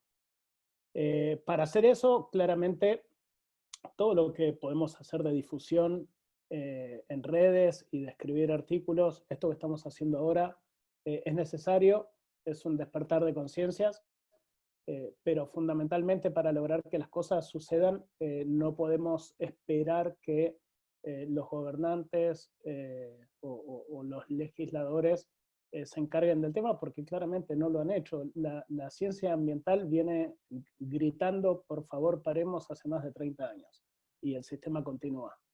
La solución a eso es la defensa del ambiente. Lamentablemente va a requerir que la hagamos en la calle, mediante manifestaciones, mediante acciones directas. Podemos consensuar cómo podemos unirnos. Es necesario que nos abroquelemos las organizaciones que estamos preocupadas por el tema para lograr que las cosas sucedan. A través de las redes podemos concientizar e informar, pero está demostrado, como se demostró con el tema de Mendoza en diciembre o enero, que estas luchas se ganan cuando nos levantamos, y es necesario hacerlo. Es necesario garantizar que esto contemple una dinámica de justicia social. Cualquier acción de protección del ambiente que no tenga en cuenta las necesidades de los pobladores del territorio es claramente insuficiente. Y cualquier medida legislativa de protección del ambiente que se haga solamente teniendo en cuenta la capacidad de producción de bienes del ambiente está dejando fuera el resto de la ecuación, y tenemos que proteger el ambiente para las personas y para el resto de las especies que viven en el territorio. Nosotros proponemos, y creo que acá estamos muy alineados con lo que decía Raúl, mecanismos que permitan que los pobladores del territorio tengan el poder de decisión y de control sobre cómo se defiende la naturaleza en sus territorios, para garantizar que se hace de forma que se tenga en cuenta las necesidades de las personas, además de solamente la ecología, que sea socialmente justo. Para eso nuestra tercera demanda como movimiento apunta a un mecanismo asambleario o abrir la democracia para permitir que las personas tengan esta posibilidad, y claramente la huelga ambiental es uno de los mecanismos para forzar esas situaciones. Y me gustaría cerrar mostrando, ¿puedo compartir pantalla? Quiero mostrar 3 fotos, 4 fotos, porque además esto tiene que ser ahora, y ahora estamos hablando de que 2 años es muy largo plazo. Esto tiene que frenar de forma inmediata, y voy a compartir esto. ¿Están viendo mi pantalla ahora? Sí, sí. Este es un sitio de información de la NASA, de una de las oficinas de la NASA, que monitorea a través de distintas tecnologías satelitales la cantidad de incendios. Lo que estamos viendo acá es el territorio que se incendió en la suma, digamos, Gran Chaco y Cuenca Paraná-Paraguay en el año 2018. Esto es lo que se incendió durante el año 2019, para que vean la progresión. Esto en amarillo es lo que ya se incendió este año, entre enero y mayo. Fíjense la progresión, 2018, 2019, y esto es solamente de enero a mayo de 2020. Y la imagen que vamos a ver ahora muestra la cantidad de focos de incendio activos que hay en los últimos 9 días.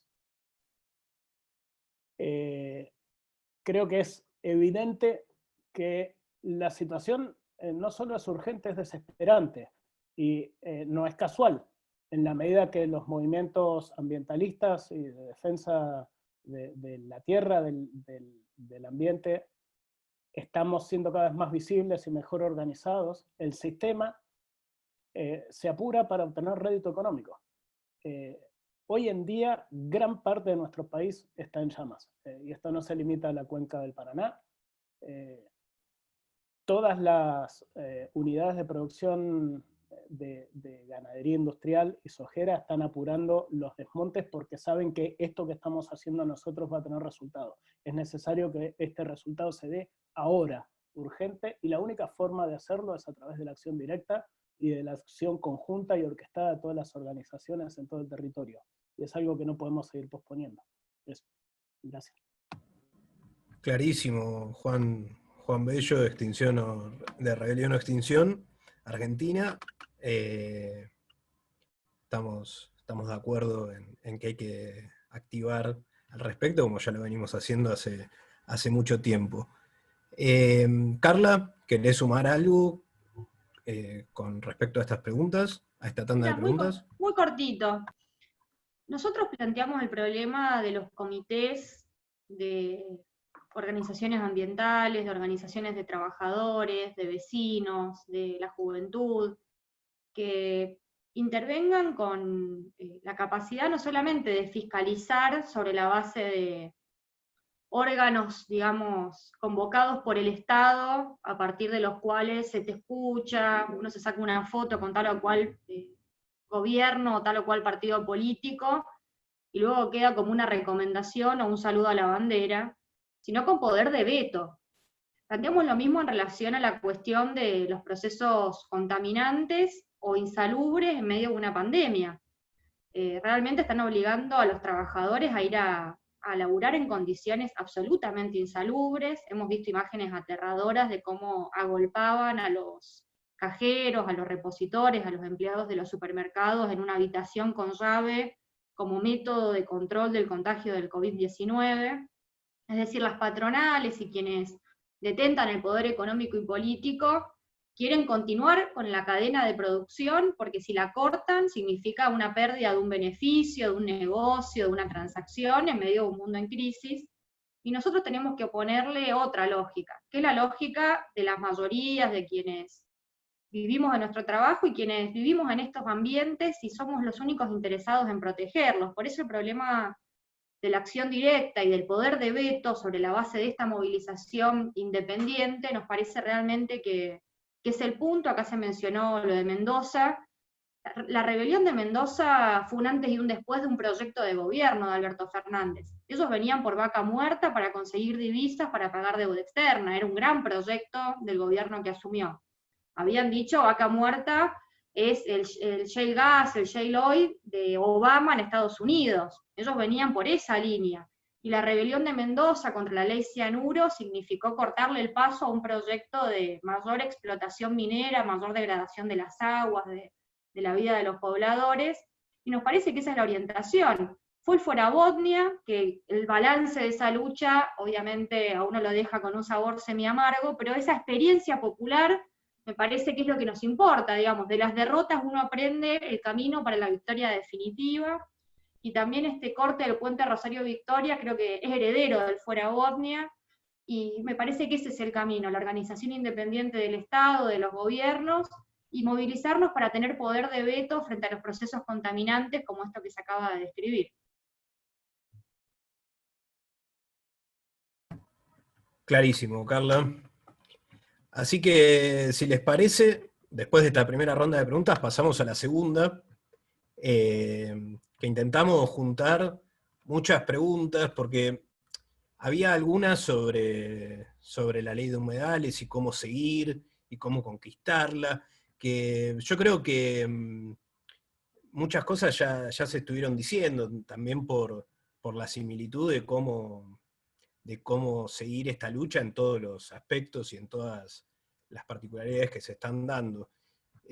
Pasamos a otra ronda de preguntas que tiene que ver más con la salida. Nosotros juntamos como un paquete de preguntas que tenían que ver más con la salida de esta crisis ambiental y esta depredación capitalista del ambiente, que, bueno, todos acá, el panel estuvieron de acuerdo en que, bueno, no puede esperar la población y la sociedad lo está viviendo hoy de distintas formas, esta depredación capitalista y la crisis ambiental, y por lo tanto, bueno, se plantea obviamente cuál es la salida propuesta para superar esta depredación capitalista.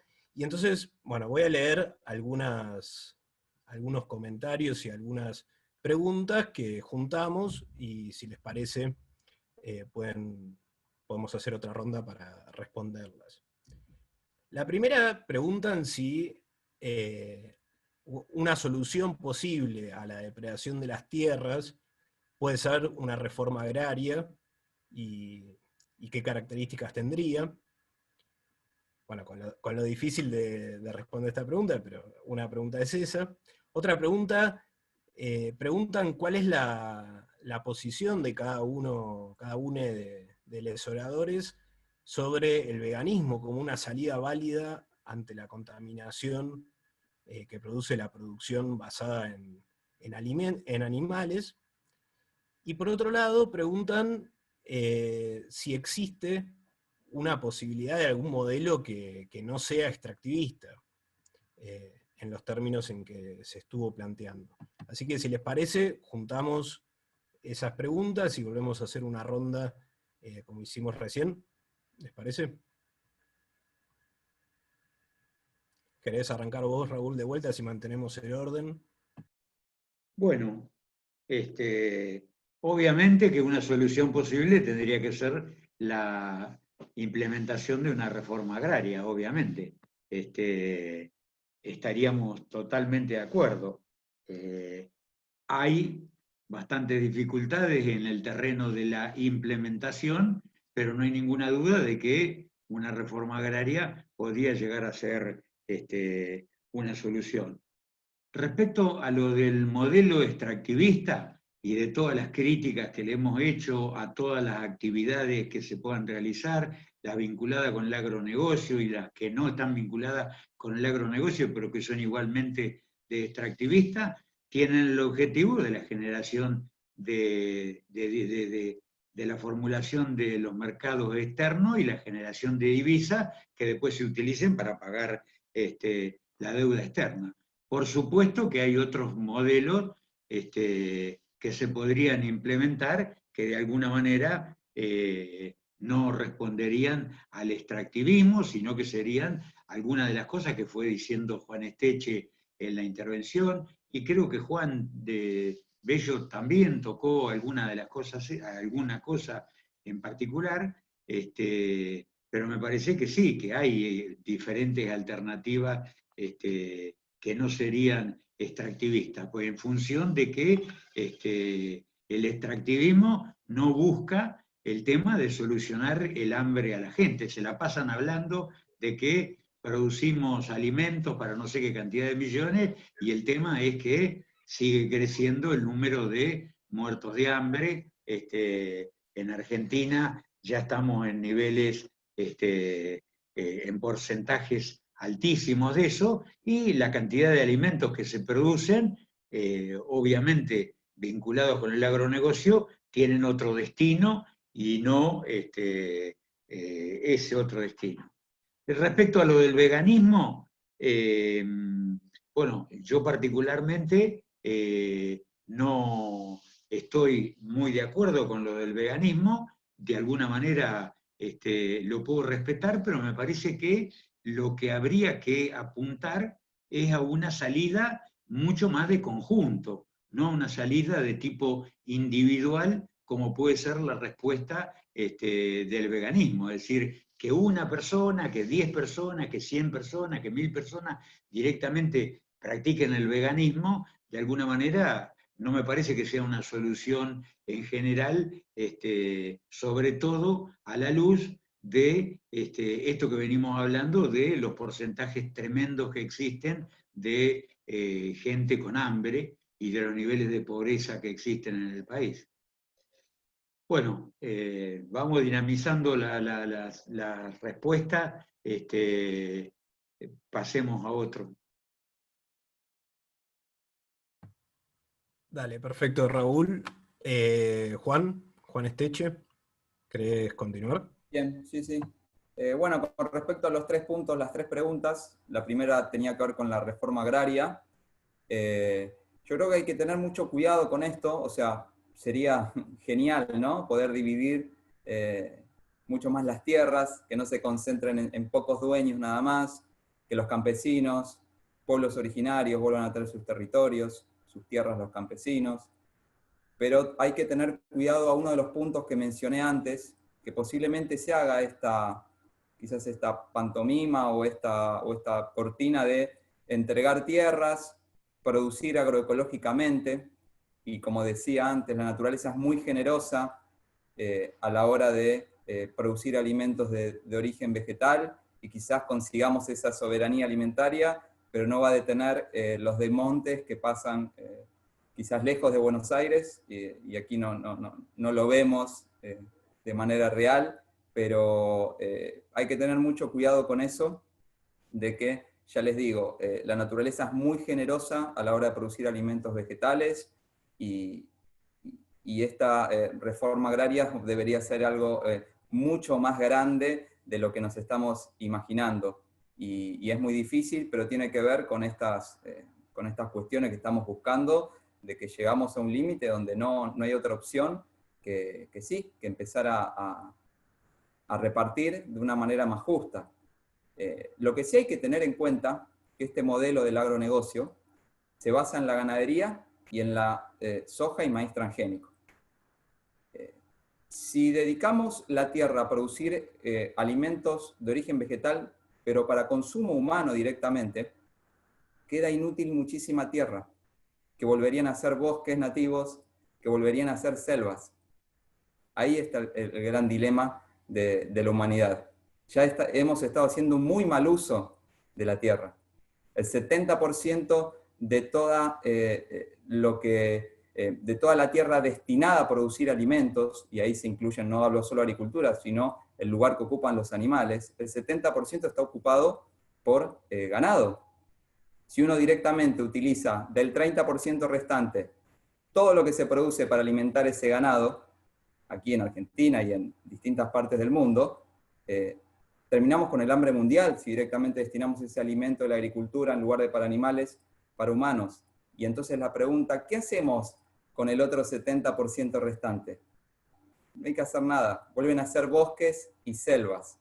Esto es un número contundente y es lo que nos da esperanzas de que todavía hay chances para este planeta, pero requiere un cambio de conciencia. No requiere tanto de tecnología. La tecnología ya está. Lo que tiene que cambiar es nuestros corazones, nuestras mentes. Eso tiene que cambiar. Luego, con respecto al veganismo, indefectiblemente, primero hay que aclarar que el veganismo no es una dieta, sino que es una postura ética que se refiere simplemente a respetar a los animales.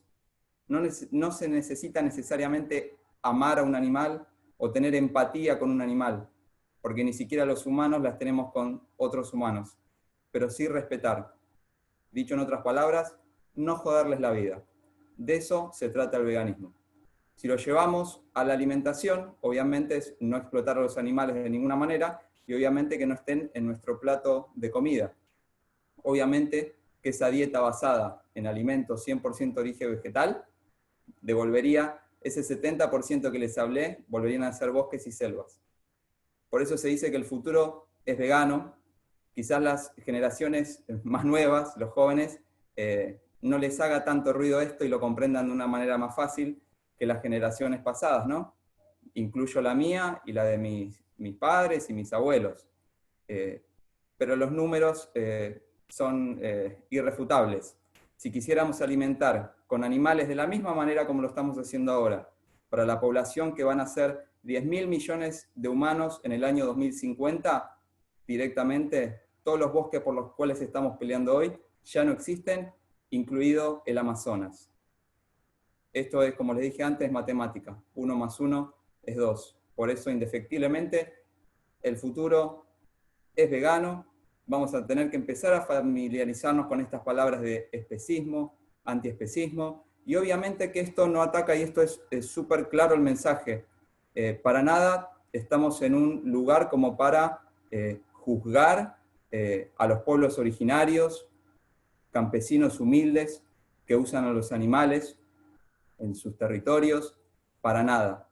Pero la civilización que hoy vive en las grandes urbes, que hoy es el 93%, no puede darse este lujo de seguir explotando animales, porque si no es contribuir y financiar a este mismo modelo extractivista por lo cual estamos todos reunidos acá. Es totalmente contradictorio seguir apoyando un modelo y pensar que podríamos seguir consumiendo carne en un futuro. Es más, si hablamos de bienestarismo, es decir, no hagamos fábricas de animales, tengamos los animales libres, respetándolos hasta el último día, el de la faena. Es peor aún, es impracticable, porque se necesitan más tierras, más campo. Por eso la naturaleza, además de nuestros corazones, de muchos activistas, también nos da pruebas de que es un error seguir utilizando los animales, y algo que podemos ver simplemente sin necesidad de ir a un microscopio o leer sobre biología, es que todos los animales que el ser humano ha cazado los ha llevado a su extinción, o casi a su extinción, y jamás un depredador extingue su presa, porque si no, se terminaría también la vida de ese animal. es contradictorio. Es por eso que hoy no se han extinguido las vacas, los cerdos y los pollos, porque los ¿Te producimos parece un como último productos. minuto para cerrar, Juan? Sí, sí, cómo no. Porque los producimos como productos, como si fueran cosas, sino también los hubiésemos extinguido. El león no extingue las gacelas, el tiburón no extingue los peces de los cuales se alimenta, y es así con todas las demás especies animales en el planeta. Por eso tenemos que vernos también como una especie más, y somos un animalito más adentro de este planeta, que debemos vivir en armonía con la naturaleza. Por último, ¿existe un modelo algo que no sea modelo extractivista? Sí, por supuesto. Producción que sea amigable con el ecosistema y focalizar en cada región que tiene la Argentina todas sus virtudes para producir esos alimentos y luego generar valor. Somos el segundo país en producción agroecológica. Bueno, transformémonos líder en producción agroecológica vegetal y generemos valor, por ejemplo, leches vegetales, carne vegetal, y podemos lograrlo porque tenemos la tecnología para hacerlo. Falta voluntad política. Gracias.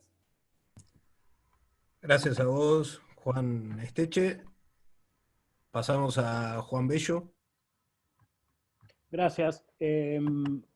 Voy a alterar el orden. Sí, no solo es posible, es necesario salir del modelo extractivista. Calculo que todos están de acuerdo, pero el modelo extractivista básicamente extrae los recursos de la tierra cultivable, de las montañas, se los llevan y sí, es cierto, vienen dólares, pero esos dólares van a muy pocas cabezas y lo que no termina en esas muy pocas cabezas, lo que recauda el Estado, va principalmente a servir o a pagar servicios de deuda externa que está en manos de principalmente los accionistas de las empresas que explotan el modelo extractivista. ¿Es posible? Sí es posible, es una transición que es necesario encarar ahora, pero que claramente puede llevar tiempo. Hay que tener en cuenta que las personas que hoy trabajan en minería, las personas que hoy trabajan en petróleo, las personas que hoy trabajan en las explotaciones de agroindustria, que no son tantas como parecería o como nos quieren hacer creer, pero es necesario que transiciones hacia otras industrias. No se puede, por decreto, tachar 6, 7 industrias y dejar a toda esa gente en la calle, pero eso hay que empezar a hacerlo ahora. Respecto de la reforma agraria, a ver, solo como título y decir estás de acuerdo con la reforma agraria, si no, es dificilísimo porque bajo el título de reforma agraria hay un montón de letra escrita y no todo significa lo mismo. Yo entiendo, esto es a título personal, que es necesario transicionar hacia un modelo en donde primero la tierra se dedique a cultivar alimentos de forma agroecológica para las personas, no sobreexplotar la tierra. Este sistema tiende a sobreexplotar todo porque es necesario vender más cosas, entonces hay que salir de esta lógica capitalista de no importa, tenemos que extraer para vender, para crecer. El crecimiento económico infinito no es viable en un mundo finito. Y ya llegamos al límite.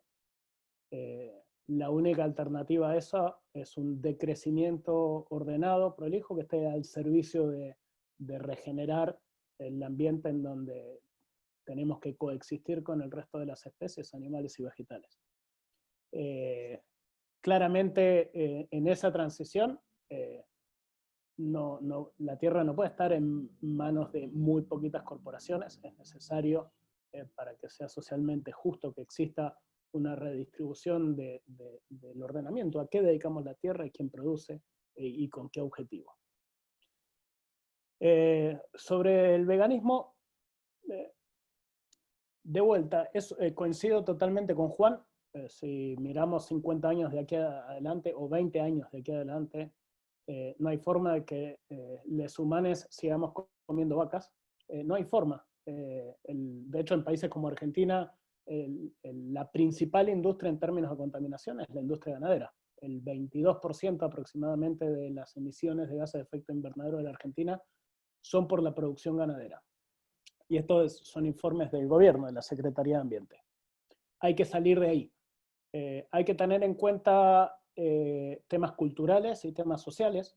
Si uno separa en no sé, Uquía, Jujuy, y les dice, miren, hay que dejar de comer animales, esa gente no tiene nada que comer. Hoy viven de llamas, cabras, gallinas y alguna producción local de alimentos, pero hay regiones enteras, y especialmente las regiones más desertificadas en nuestro país, en donde hoy dependen de proteínas animales para subsistir. Hay que hacer esa transición.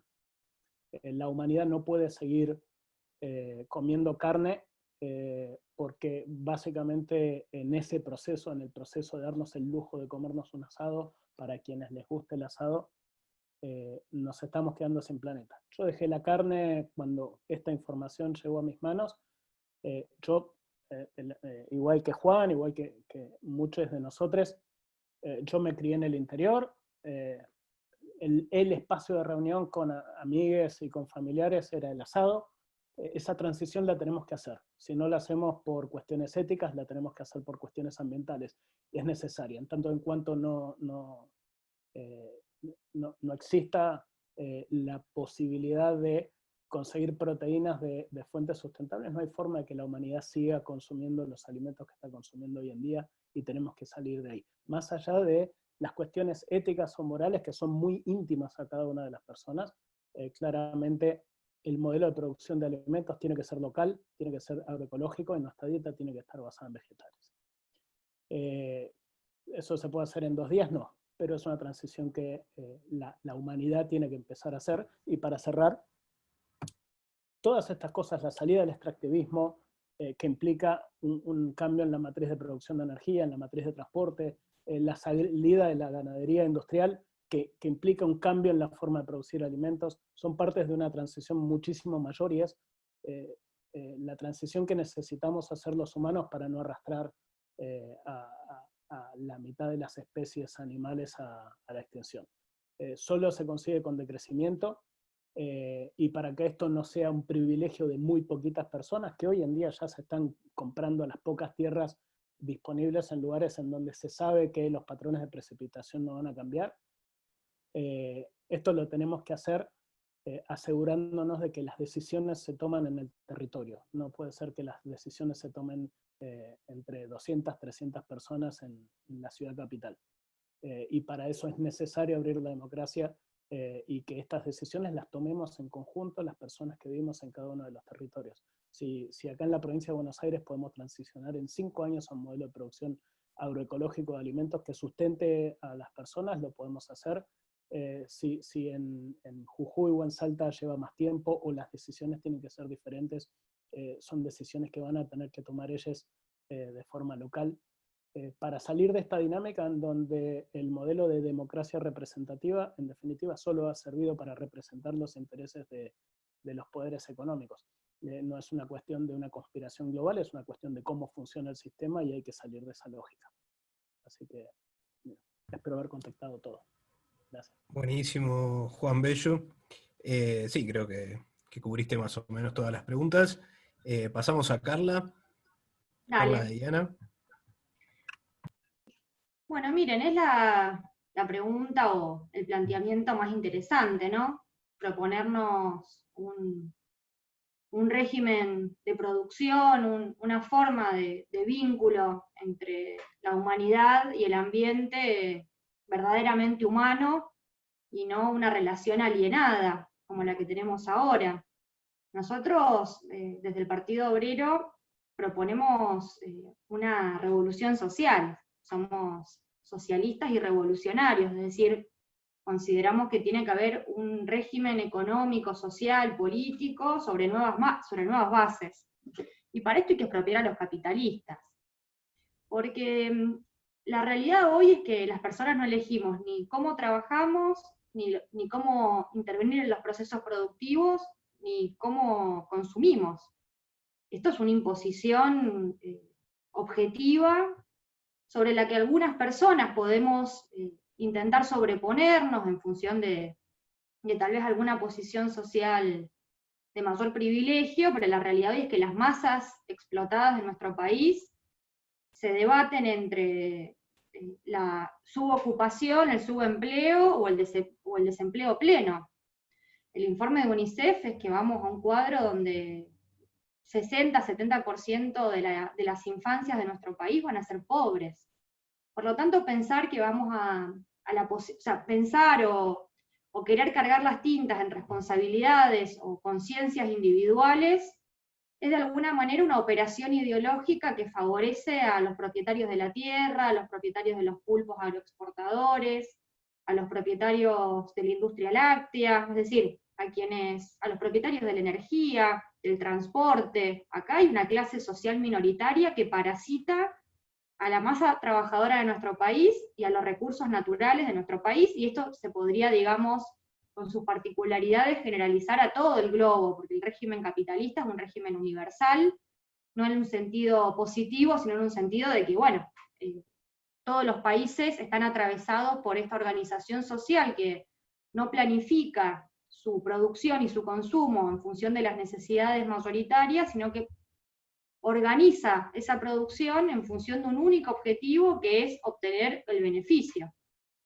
Y en esa búsqueda de beneficio se produce una competencia intercapitalista que ha significado, bueno, para nosotros que somos de países periféricos o semicoloniales, como les decimos nosotros, una larga historia de sometimiento, de colonización. A pesar de muchos discursos descolonizadores, la realidad es que nosotros seguimos siendo un país que se ha inserto al mercado mundial de una manera dependiente, y bueno, lo que acabamos de ver con el acuerdo de deuda externa, que va a significar que de acá a los próximos años el país siga orientado a conseguir los dólares para pagar una deuda externa ilegítima, fraudulenta, y que solamente nos va a traer nuevas crisis y nuevos default. Entonces, realmente esta cuestión de cómo reorganizamos la producción es una necesidad. Estamos en un cuadro de descomposición, no estamos en un momento de ascenso, estamos en un momento donde el metabolismo de la producción capitalista con el ambiente destruye la naturaleza y destruye a las personas. Es decir, hoy tenemos este enfoque porque la naturaleza es una extensión de las personas, nosotros no estamos abstraídos, somos parte de una unidad, una unidad contradictoria, pero una unidad en fin. Y por lo tanto, bueno, pensar la posibilidad de superar en la conciencia individual algo que nos ata profundamente desde que nos levantamos hasta que nos acostamos, y que se impone a nosotros con independencia de nuestra voluntad, para nosotros es una utopía reaccionaria. Es decir, esta transformación requiere luchar contra el capitalismo, abolir la explotación, y abolir también un Estado capitalista, y por lo tanto, bueno, abrir las bases para superar esta prehistoria de la humanidad en la que estamos, en la que nos relacionamos entre las personas y con la naturaleza de una manera tan barbárica, tan atrasada. Nosotros somos partidarios de la reforma agraria, no la reforma agraria de Grabois, del Estado comprando 4 o 5 hectáreas, colocando ahí a trabajadores precarizados para que planten algunos cultivos orgánicos y llamarle a eso reforma agraria, con trabajo en negro, semiesclavo, acotado. Reforma agraria significa expropiar a la oligarquía terrateniente, expropiar a los pools de siembra, expropiar a las aceiteras, nacionalizar los puertos privados y el comercio exterior, y por lo tanto, bueno, alterar las relaciones de producción, preservando la pequeña propiedad de los chacareros, preservando el derecho ancestral de los pueblos originarios sobre sus territorios, y bueno, estableciendo ciertas reservas naturales que deben ser patrimonio no de la Argentina, sino de la humanidad. Bueno, y en este punto, alterar las relaciones de propiedad, nacionalizando la propiedad de la tierra, y no que lo que sucede ahora, que capitalistas individuales orientan la explotación de la tierra en función de sus intereses. Que hoy es la soja y mañana es otra cosa, y en un momento, como se dijo acá, no va a haber que explotar porque es un recurso finito, ¿no? Bueno, no le encontramos otra salida que chocar con esos intereses sociales, y sí, nacionalizar la tierra y proceder a una profunda reestructuración, que no puede ser plantar soja y maíz transgénico como único destino para un país tan rico y tan vasto, que bueno, a nivel internacional podría proveer alimentos y un montón de cosas, como se suele decir, pero la realidad hoy es que el 60-70% de las infancias pasan hambre. Esto por un lado. Bueno, y en relación al veganismo creo que ya respondí. Nosotros no lo invalidamos como una opción ética, como se dijo aquí, sí lo invalidamos como una salida política. Nos nos parece que hoy la familia trabajadora no elige qué consume, ni elige de qué trabaja, ni elige cuánto gana. El dato más alarmante, el último que se conoció, de que hay más asignaciones universales por hijo que asignaciones familiares, es decir, hay más trabajadores desocupados que trabajadores ocupados en nuestro país, y todo el mundo vive de algún subsidio en un cuadro, bueno, que solamente puede significar más degradación, más sometimiento. Y la realidad es que las personas comen en los comedores populares arroz y fideos. Eso tampoco es nutritivo. Podemos discutir si la opción sería otra, si la ganadería es altamente contaminante, lo estamos viendo acá en las islas del Delta, pero en primer lugar tenemos que planificar la producción para garantizar el alimento de la masa de la población, y en esa planificación tiene que haber un uso racional de los recursos, pero en función de que la humanidad también pueda desenvolverse, y acá, bueno, hay que terminar con esta alienación en la que vivimos, y en este choque permanente que estamos transitando entre las fuerzas productivas y relaciones de producción que hacen que todo esto entre en crisis permanentemente. Bueno, y por supuesto, podemos tener un modelo que no sea de explotación capitalista, extractivista. Bueno, hay que recuperar todos los avances tecnológicos, técnicos, la gran industria, como palancas para una transformación social productiva sobre nuevas bases sociales. Y por ejemplo, podemos en ese sentido transformar el transporte en camiones por transporte en tren, que sería una opción altamente ecológica, altamente económica, y que solamente está destruido por el lobby del pavimento, de los pulpos internacionales que prestan dinero para hacer arreglos en las rutas y terminan fomentando, bueno, una forma de transporte que no sirve, es absolutamente destructiva, aparte de los accidentes viales, un montón de cosas, y poder tomar decisiones sobre las palancas económicas del país significa expropiar a los capitalistas, lo mismo en relación a la energía, habría que nacionalizar el petróleo, y no estar pagando un barril criollo cuando todo el petróleo internacional se hunde, vamos a pagar un nuevo naftazo acá en la Argentina, en una industria contaminante, que ha despedido un montón de trabajadores, que viene una reforma laboral a la baja.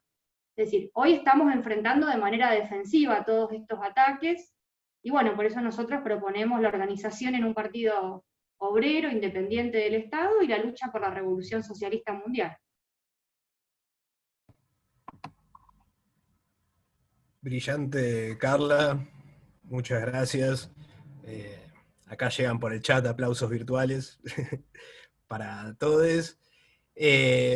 Bueno, creo que el debate que tuvimos entre todas las organizaciones que pudimos convocar para esta charla fue riquísimo, en cuanto primero a una caracterización general del problema que tenemos hoy en día, que es la depredación capitalista del ambiente, y por otro lado también no solo quedarse en el análisis propio de la situación, sino plantear una salida, plantear cómo organizarnos, plantear qué pasos seguir para efectivamente atacar de lleno este problema y no solo quedarse en charlatanería, como no nos gusta a ninguno de los que estamos acá.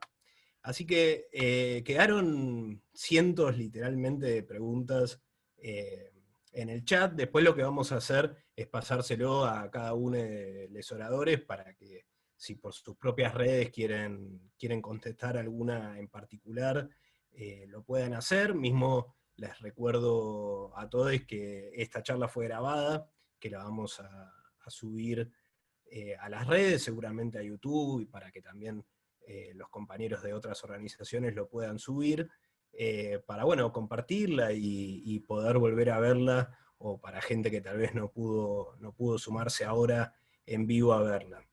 Así que, bueno, si les parece, vamos cerrando, tenemos muchos desafíos por delante, mucho trabajo que hacer, y creo que la principal conclusión es que el principal trabajo que tenemos por delante es salir a luchar en contra de la depredación capitalista del ambiente, que necesariamente requiere de una lucha directa contra todos los gobiernos que la proliferan, contra el propio Estado, que garantiza que con distintas medidas esta depredación pueda seguir avanzando.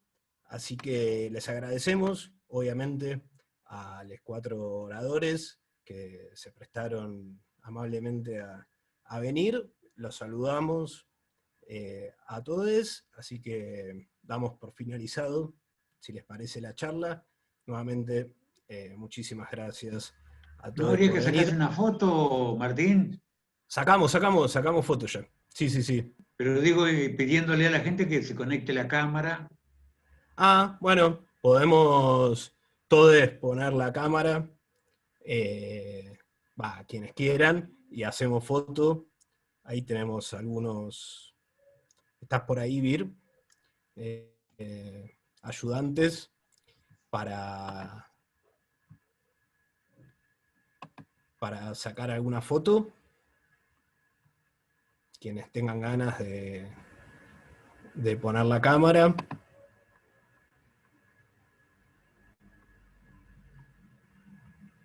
Vamos sacando. Sí, son muchísimas pantallas, me dicen por privado. Sí, claramente. Ahora casi 130, fuimos en un momento más de 210 personas, así que vamos ahí sacando de a poco.